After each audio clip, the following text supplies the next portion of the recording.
Well, it started in a conversation that I had with my dad in my junior year at Notre Dame. Recognizing that I was only a year or so away from graduation, my dad gave me good advice and suggested that I consider becoming a lawyer. I'm glad I did. It's turned out to be a very satisfying, long career.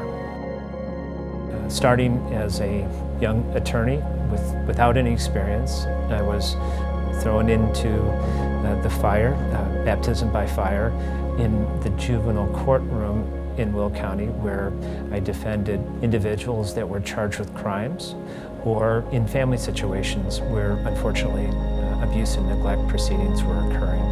And I would represent both the parents and the children in those proceedings.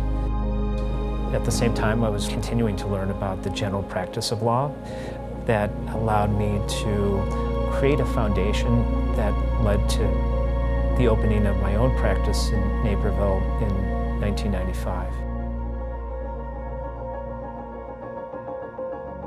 Naperville is my hometown since 1973, when my parents moved here, and has remained my hometown. So I'm pleased to be part of a community where my family has been raised here. I found that over my career that the practice of law has been one that centers on the service of people. Every person that contacts the office and asks for our services here is someone that is entrusting us with their important legal matter.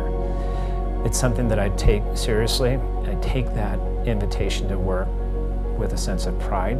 It's important to me that I serve the clients to the best of my abilities, along with the capable staff that I have here at the office.